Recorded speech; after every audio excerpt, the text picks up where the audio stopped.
Hello friends. आइए start करते हैं। पीआरआई पे मैनेजर के बारे में कुछ इंपॉर्टेंट बातें। पहली बात तो पीआरआई पे मैनेजर गवर्नमेंट के कौन से विभाग यूज करते हैं। देखिए, जनरली जो ऑटोनोमस बॉडीज होती है, जैसे कि यूआईटी, जो कि अब केडीए बन गया है, Kota development authority, government college Kota, VMOU university, या जितने भी स्टेट ऑथोरेटिंग बॉडीज हैं, स्टेट ऑटोनोमस बॉडीज हैं, वो सारे लोग अभी पीआरआई पे मैनेजर यूज कर रहे हैं।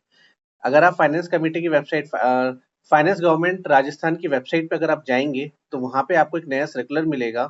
मेरे ख्याल से 16 जनवरी 2025 का सर्कुलर है, जिसमें अब इन सब लोगों को आईएफएमएस पे शिफ्ट किया जा रहा है 3.0 वर्जन में।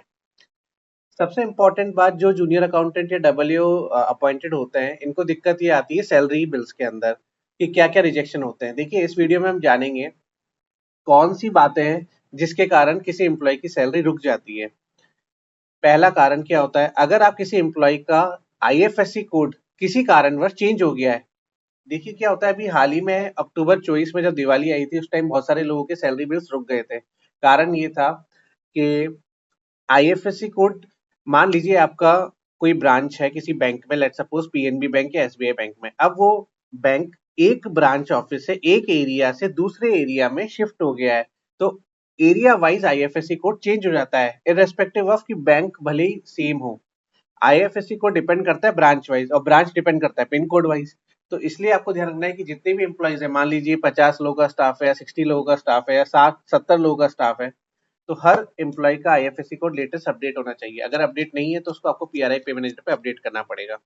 दूसरा क्या कारण हो सकता है कि जो मास्टर डेटा होता है पीआरआई पे, उसमें आपको चेक करना है कि आपने ग्रेड पे लेवल, बेसिक पे लेवल, एचआरए उसका सही ढंग से लगाया है कि नहीं लगा रखा है आपने। अगर नहीं लगा रखा है तो आपको गवर्नमेंट ऑर्डर के अकॉर्डिंग आपको वो अपडेट करना रहेगा। तीसरा कारण क्या हो सकता है कि एम्प्लॉय पे डिटेल्स जो होती है, वहां पे आपने कहीं उनका पे स्टॉप तो नहीं कर रखा है। अगर पे स्टॉप कर रखा है तो आपको उस पेमेंट को रिलीज करना पड़ेगा, तब जाकर के बिल बन पाएंगे। मोस्टली ये तीन कारण की वजह से आपका बिल रुकेगा।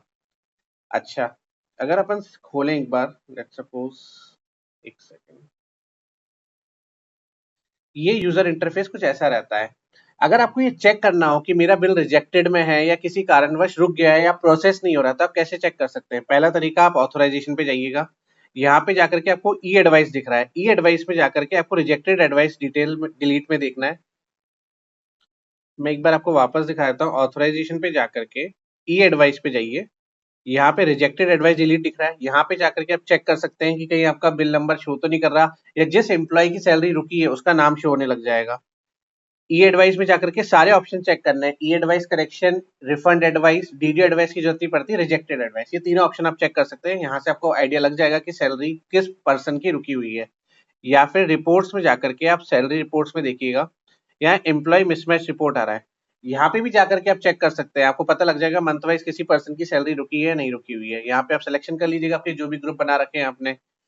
ये दो तीन तरीके होते हैं जिससे। या फिर तीसरा ऑप्शन है, मास्टर डिटेल में जाकर के आप चेक कर लीजिए किसी पर्सन का एचआरए वगैरह, या ग्रेड पे लेवल, या सीसीए वगैरह आपने परसेंटेज वाइज सही ढंग से लगाया है एज पर रूल्स और नहीं। डीए रेट, ये सारी चीजें आपको ध्यान में रखनी होगी।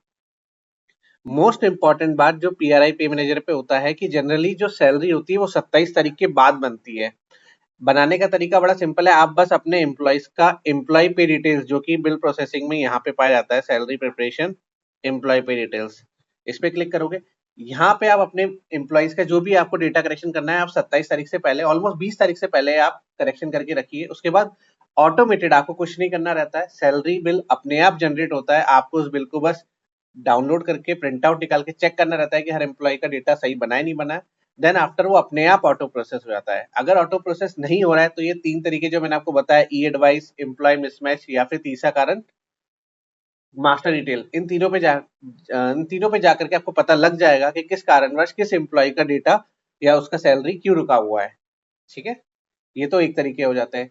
और आईएफएमएस 3.0 पे थोड़ा सा टफ रहेगा, उसका भी हम वीडियो आगे जाकर के बनाएंगे। अगर किसी एम्प्लॉय की बाय मिस्टेक सैलरी रुक जाती है या फिर सैलरी छूट गई, लेट सपोज मान लीजिए 100 लोगों का आपको सैलरी बनाना है, जिसमें 90 लोगों का ही सैलरी बना, 10 लोगों का छूट गया, भूल गए आप बनाना, तो अब आप क्या कर सकते हैं, सैलरी बिल तो बन चुका है, तो हम उस बिल को रिवर्ट मार सकते हैं, हमें रिवर्ट नहीं मारना। जनरली लोगों को लगता है कि ट्रेजरी कॉल करना चाहिए बिल रिवर्ट करने के लिए, ऐसा जरूरी नहीं है। आप ऑथराइजेशन पे जाइए, यहाँ पे बिल रिवर्ट का ऑप्शन आ रहा है, आपके पास फ्रीडम है। अगर कोई बिल नंबर है आप उसका रेफरेंस नंबर डाल के रखिएगा, यहाँ पे आप उसमें बिल रिवर्ट कर सकते हैं और फिर डिलीट मार के दोबारा जनरेट कर सकते हैं। अच्छा, लेट सपोज 90 लोगों की सैलरी तो बन गई, 10 लोगों का स्टाफ का सैलरी नहीं बना, तो रिमेनिंग 10 लोगों की अलग से सैलरी बनानी हो तो क्या तरीका होता है? बिल प्रोसेसिंग पे जाइएगा, यहाँ पे जाकर के आप सैलरी प्रिपरेशन पे जाइए, यहाँ पे जाके अदर सैलरी रिक्वेस्ट का ऑप्शन होता है। यहाँ जाकर के आप मंथ सेलेक्ट कर लो, ईयर सेलेक्ट कर लो, ग्रुप सेलेक्ट कर लो, बिल का नाम, और जितने भी एम्प्लॉइज हैं उन सबको आप टिक कर सकते हैं। अलग से आप उन पर्टिकुलर 10 लोगों की बाय मिस्टेक अगर छूट जाती है सैलरी, तो यहाँ से आप बना सकते हैं। और विद इन 2 या 3 आवर्स के अंदर ये बिल ऑटो प्रोसेस हो जाता है। अगर ये ऑटो प्रोसेस नहीं हो रहा है, देखिए ऑटो प्रोसेस अगर रेगुलर सैलरी बिल है तो जनरली 27 तारीख को अगर डेटा उठता है हमारा, तो 28 तक क्या होता है, 29 तक सैलरी बिल उठ जाता है प्रोसेस के तौर पे। अगर आप अदर सैलरी रिक्वेस्ट यूज कर रहे हो तो नेक्स्ट डे ही उठ जाएगा। ऑटो प्रोसेसिंग में इतना टाइम नहीं लगता है। अगर मोर देन 1 डे लग रहा है, इसका मतलब कहीं ना कहीं आपके बिल में एरर है। इस चीज का विशेष ध्यान रखिएगा।